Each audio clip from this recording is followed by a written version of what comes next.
Somos muchos los que ante un artículo de economía o de temas bancarios sentimos una pereza inmensa y pasamos a la siguiente página. El complejo léxico de la jerga económica suelen ser en muchos casos insufribles. Obviamente que existen los aficionados de la economía que entienden esto a la perfección, al igual que otros entienden de deporte o de carrera de caballos. Y esta complejización que hace que pocos entiendan es lo que justamente los que están en el poder, lo que manejan el dinero y los bancos quieren. Uno de sus objetivos es transmitir que la economía financiera es totalmente compleja y es ajena a personas comunes. Pero eso es mentira. ¿Qué tal si le sacáramos toda esa carcasa compleja a estos temas financieros y lo hiciéramos más simple, comprendiendo realmente lo burdo y lo descarada de esta estafa internacional que ha esclavizado a la población durante décadas? Por tal motivo, en este video vamos a tratar de comprender la verdad oculta detrás del dinero y de los bancos. Quédate y entérate.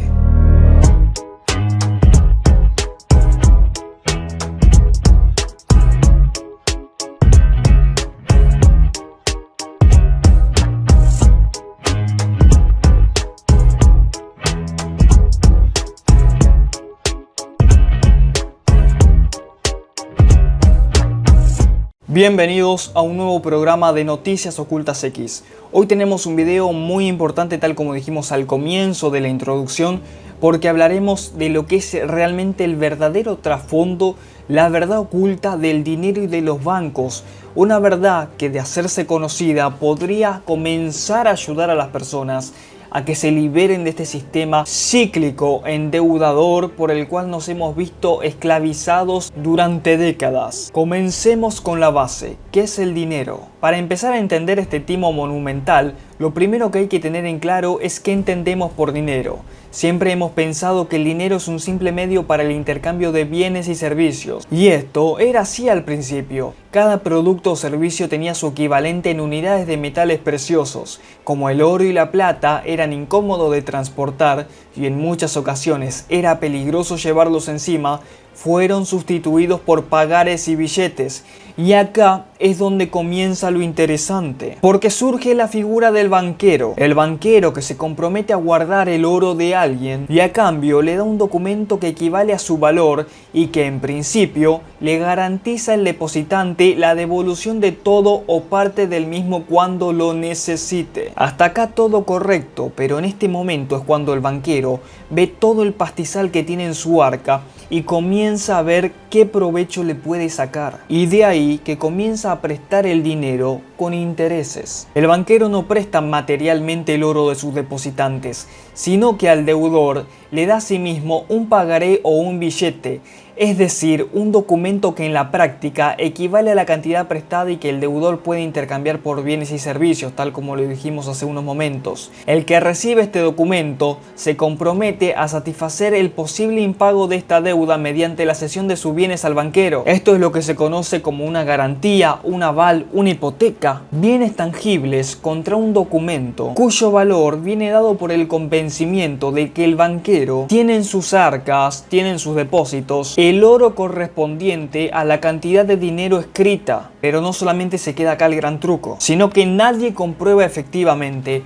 cuánto oro guarda en sus arcas el banquero. Entonces esto quiere decir que lo que sustenta el valor de los billetes es una creencia. Este es el convencimiento generalizado de que los bancos tienen realmente el respaldo en oro de los billetes que emiten. Billetes que son para realizar préstamos con intereses. Es muy difícil que todos los deudores y depositantes se pongan de acuerdo a la vez para exigir el cambio real de lo que son sus billetes depositados por oro real que supuestamente los bancos deben tener guardados en sus depósitos. Y acá la conclusión es sencilla. Los banqueros emiten pagarés y dinero que les salen de vaya a saber uno dónde. Todo esto independientemente del oro real con el que cuenten en sus arcas. Es decir, que multiplican el dinero constantemente sin tener un respaldo real, pero sus deudores sí que deben acreditar que poseen bienes suficientes para avalar el préstamo. En otras palabras, el banquero crea dinero absolutamente de la nada. Es una ilusión escrita en un papel. Esta es la auténtica madre del cordero capitalista que no quieren que sepa. paz. Y con esto no es estar en contra ni a favor del capitalismo, tampoco del comunismo. Estamos hablando de forma objetiva de lo que los bancos realizan y cómo este sistema ha logrado engañar a las personas por décadas. Y esto es un engaño que viene de tiempos remotos con ciertas partes de la población que no quiero decir en este momento porque son muy susceptibles y podrían catalogarme como algo que no soy, los cuales siglos pasados realizaban préstamos a las personas, las endeudaban con un supuesto aval ilusorio. Esto se llama reserva fraccionaria. Se calcula que actualmente solo un pequeño porcentaje del dinero que circula en el mundo está respaldado realmente por valores reales. El resto son simples anotaciones electrónicas ilusorias. Para dar cierta apariencia de control a esta estafa mundial, existe lo que se llama como el requerimiento fraccional de reserva, lo cual es el límite que impone la ley para la creación de dinero mediante el coeficiente de caja, es decir, el porcentaje de valor de dinero real que los bancos deben tener en sus reservas. Para hacerse una mejor idea de lo que estamos hablando, vamos a traer un par de ejemplos para que vean cómo es esta estafa. El reglamento 1745-2003 del Banco Central Europeo establece el coeficiente de caja en un 2%. De forma general, aunque hay algunos pasivos que, según el artículo 2 del mismo reglamento, tienen un coeficiente de reserva del 0%, es decir, que los banqueros pueden crear dinero de la nada sin ningún tipo de respaldo en absoluto. ¿Y qué es por lo tanto el dinero? Deuda.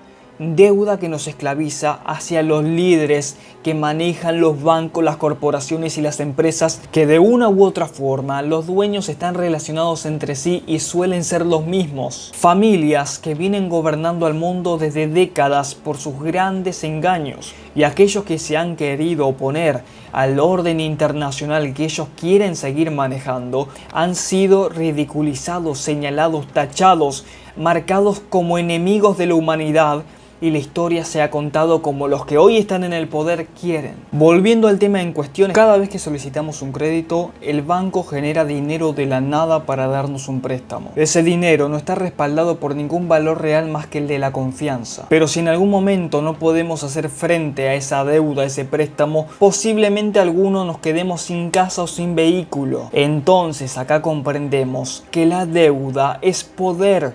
La deuda es control, es tener al otro en tu poder. Uno le da al banco el control de la vida y la posibilidad de dejarnos en la calle a cambio de una connotación en un ordenador. Y para comprender esto un poco mejor vamos a hablar de los superbancos, volver un poco en la historia. El 1 de julio de 1944 en un lugar llamado Bretton Woods, Estados Unidos, reúne a sus países satélites. Estaba relativamente próximo al final de una guerra provocada precisamente para impedir que prospere un sistema económico no sometido a la usura de la finanza internacional. Alemania, en el mayor milagro económico de la historia de Europa, había pasado de ser una economía quebrada, con una inflación estratosférica, con paro y miseria enormes, a ser la economía más boyante de Europa, en la que los trabajadores alcanzaron niveles de bienestar y de justicia social que no se había visto hasta entonces. La receta para esta prosperidad de Alemania fue simple: el nacionalsocialismo.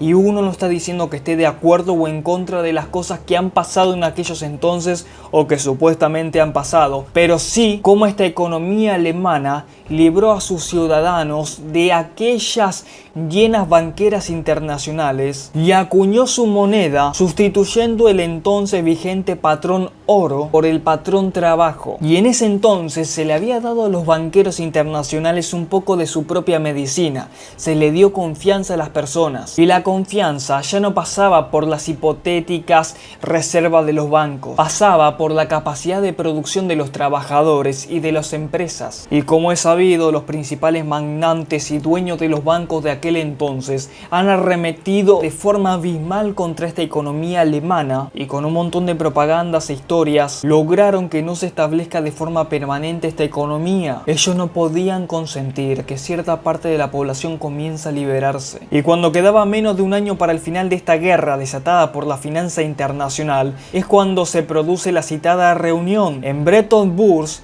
de Estados Unidos, se afianza el librecambismo y se sustituye el oro por el dólar como patrón para establecer el valor de las monedas de los países satélites de Estados Unidos. Se crean entonces dos instituciones para mantener al pie de letra el margen entre la diferencia de países ricos y países pobres.